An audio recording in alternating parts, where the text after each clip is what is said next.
Hey everyone, how's it going? Today's video we are going to be talking about all the books that I have read in January. I will leave a link to my January TBR so you can see how many books I did not read last month in January. It's bad, honestly. I don't even know where January went. I feel like January was such a slow month and I had the time to read the books I wanted to read.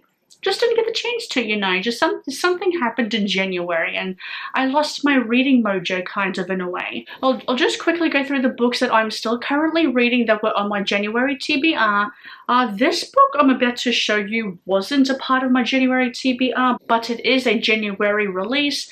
The Atlas Complex by Olivie Blake. Last time I showed you this book I was up to page 36.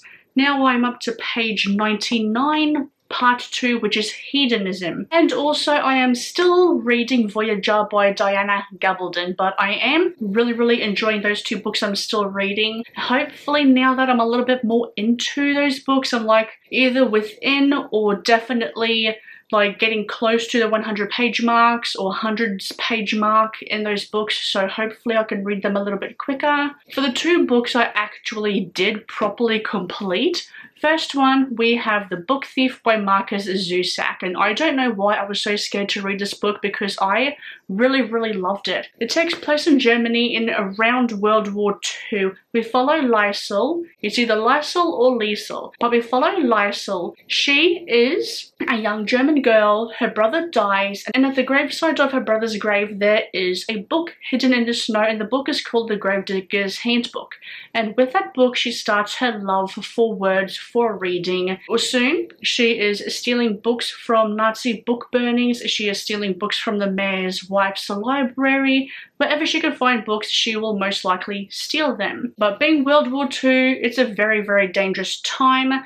Liesel's foster family hides a Jewish fist fighter in their basement, and Liesel's world is both opened up and closed down. I'm not gonna lie to you, I thought being the book thief, I thought there was going to be more book thieving. There is scattered throughout the book, but it wasn't what I was imagining was going to happen. But it actually has more to do with Liesel being the book thief, and it's a story about her more than her book thieving. Her book thieving is a part of who she is, but it's more a story about her and not her thieving books, if that makes any sense at all. I really adored her relationship with her foster family and her best friends. It was wholesome. In a dangerous time like this, you need like good people around you. You need love and support. I thought this book was quite thought-provoking in the themes of words and stories and how they have power to both lift you up and give you power and courage. And also the words can be destructive and hateful and can bring someone down. I thought that was a really good, beautiful message in this book. And also the fact that words can be a comfort for someone and distract them from the harsh realities of the outside world. This book really shows what it's like to be in World War II and what World War II would have been like. It's like you don't know if you're going to live, you don't know how you're going to survive, you don't know if your area is going to be a target for bombings. And it was really hard hitting, those aspects. It was filled with like a lot of destruction as well. And also the way that Jewish people were treated in this book like really had me very angry. I don't understand that any hatred towards any kind of group of people.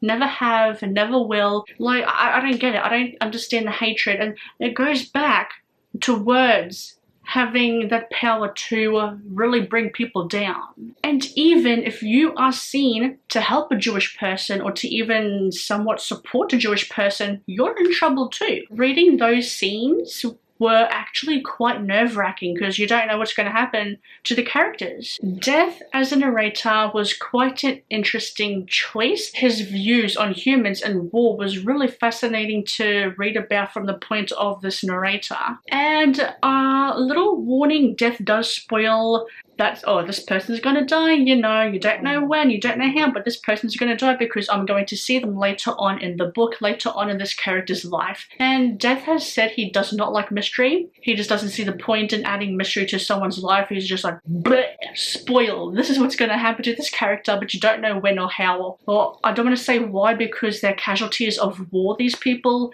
but you just don't know. The end of the world chapters, like the part 1 and part 2 end of the world chapters towards the end of this book, oh my god, I got very, very teary-eyed. Very teary-eyed because like my jaw was on the floor, because before, like the chapter before that was like a different tone, and then just bam, we just get the end of the world, and oh my god, everyone around this main character, like oh my god, they're done for. The ending was bittersweet. It was a really good ending.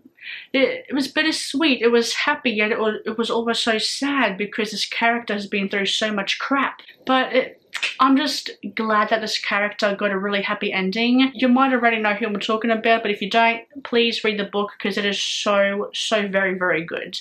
Also, there's a movie adaptation as well, which I'm very curious about. Just especially with Death being narrator, how would they interpret that and adapt that into a film? I don't know, I'm very curious now. The second and last book I read in January, which I pretty much finished reading yesterday, is Fire in the Flesh, which is the 4th book in the Flesh and Fire series by Jenifer L. Armentrout. And I'm going to have to tell you what the plot is, aren't I? Even though I'm pretty sure I've talked about this series pretty much quite often, I'm going to have to tell you what it's about anyway, so here it goes. It follows Seraphina. Her ancestors have made a deal with the Primal to be the Primal's consort, or to be a Primal's consort. The reason for this kind of deal is because the mortal realms have been taken over by the rot, and the rot pretty much destroys any kind of farm, like fruits, veggies, whatever, is destroyed by the rot. And the mortal realm, the people in the mortal realm believe that the Primal of death is behind it. So Sarah's goal and mission is to, like, she's trained her life for this. Sarah's goal and mission is to be the Primal of Death's consort, make him fall in love with her so she can kill him, because they believe that if the Primal of Death has ended, that, like, is killed, that the rot will be destroyed, the rot will be no more. It is much more than that, people. Much more than that. And this book, this series, I feel is much better than From Blood and Ash, even though I really do enjoy From Blood and Ash. I just feel like this one was a little bit more fleshed out for me.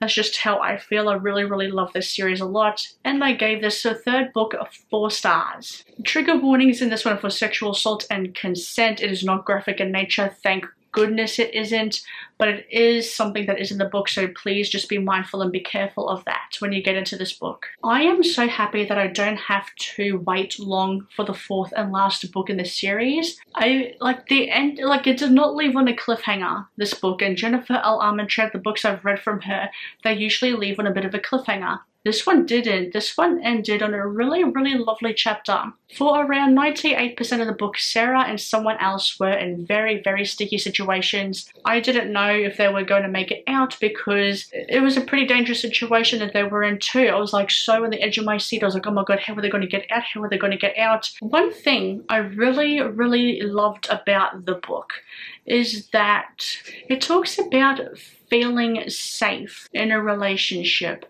and what that can mean for someone, and just being in a really loving, supportive, loyal, respectful relationship, how that can really change someone for the better, change someone for the good, and make someone want to be better. And in this one we also get to see Sarah's skills as an assassin to a Primal of Death. We get to see that kind of come into play a little bit, and the challenges she faces with that. As I was reading the book, there was something that happened. There was something that was like briefly mentioned that I think has a direct connection, a direct line to From Blood and Ash. And when my brain just kind of clicked with it, my jaw was on the floor. I was like staring off in the distance with my jaw on the floor thinking, oh my gosh, is that the connection? Because we do get to see some sort of background information from, like in From Blood and Ash, and this one there was some things in From Blood and Ash that we didn't really, they were like a little bit vague, and in this one you get to see a bit more of that. Like in this series we get to see a bit more of the vagueness from Blood and Ash. From Blood and Ash. Really good. I really love the series. I really need the 4th one right now. Like, we know how it's going to end from things in the From Blood and Ash series that have been mentioned, like, so we know how it's going to end, but I really want the 4th one right now, and I don't have long to wait. I've only got like a few months. 2. I have 2 months. 2-3 months. Oh, that's gotten me really excited now.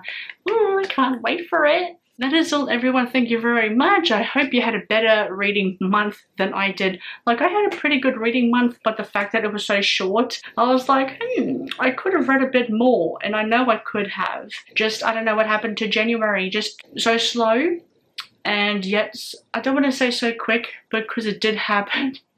Because it was a slow month, I just didn't get around to reading books. That's all I can say. Thank you very much, everyone, and I will see you in another video. Bye for now.